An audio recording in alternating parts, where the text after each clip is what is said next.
sunt Alexi, astăzi din nou am o zi foarte faină, astăzi o să fac de fapt, am acest Jordan și o să fac de fapt ce cărți a trebuit să citați elevii de clasa a 5-a.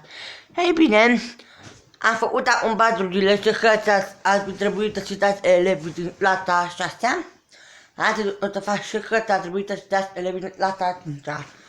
Așa că, prima dată,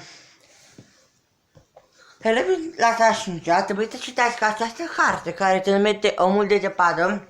Este foarte frumoasă și cu foarte puține pagini și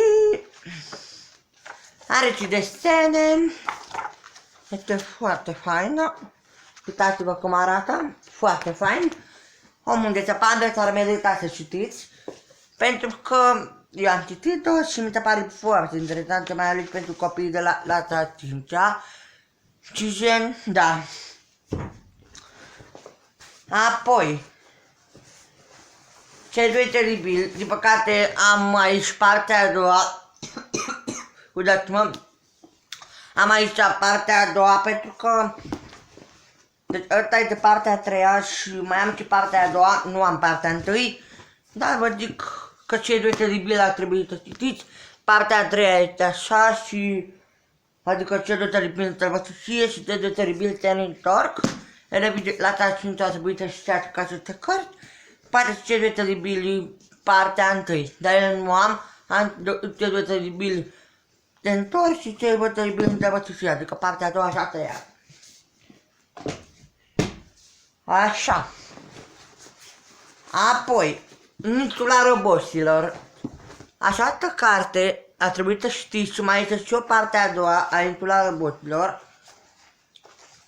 Cartea este Insula Roboților, partea întâi. Pe asta o am. Se mete Insula Roboților, partea întâi și este foarte frumoasă. Este tot așa cu desene, gen chestii. Și cărțile astea nu sunt cu desene, adică sunt și astea, uitați-vă. Deci sunt foarte interesante cărțile cu desene. Așa, și mai am doar 3 cărți. Mai am 3 cărți.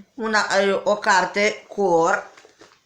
Această carte, majoritatea copiilor au citit-o din clasa a 3-a. Dar eu am citit-o la clasa 5-a. Mi-a luat-o mama cadou. Adică mi-a făcut tata de Crăciun un cadou. Adică mi-a luat un cadou, carte să citesc la școală. Și da, am citit-o. Doar că această carte nu are desene sau este o carte simplă. Și o să vedeți că este foarte frumoasă. Și majoritatea știu cine este Cor. Este un băiețel la clasa a 3-a. Apoi, tot în clasa a 5-a, deci vedeți că am 2 cărți de la Editura Eduard, am această carte și mai am aceasta de la Editura Eduard. Tot în clasa a 5-a, trebuie să citiți această carte, Proverbe și judecători. Este o carte foarte faină. Nu știu, n-am apucat să o citesc pentru că nu am avut cum, deci nu am apucat să o citesc, că n-am avut timp. Dar poate o să fac tot posibilul să o citesc. Poate că pare foarte interesantă. Da? Foarte interesantă pare. Nu are desene sau ce. Este o carte simplă. Și apoi mai am ultima carte. Ba chiar e ultima, lecturi colarului clasa a 5-a. Mi-a dat lecturi pentru clasa a 5-a, când a terminat, bineînțeles, clasa a 4-a. Este o carte, nu am citit aceste lecturi, dar o să le citesc. Să vedem cu ce este. Nu am citit, din păcate, pare foarte rău, dar o să citesc. Eu adăpicei, da. Are 30 pagini, cam așa, da. Și așa arată cartea, lecturile. Majoritatea o au. cam atât a fost cărțile care au trebuit de sunt, la așa am avut. Cred că vreo 6 cărți, dacă nu mă încerc. La 5-a, 1, 2, 3, 4, 6, 7 cărți. Da, am și mai multe cărți, dar probabil că în alte videoclipuri o să fac ce cărți ar fi trebuit citit în clasele mai mici, a 4-a, a 3-a. Nu am atât de multe cărți, pentru că, na, cam atât a fost tot video. Păi, ăsta este grădanul meu, adică nu este grădan pentru școală.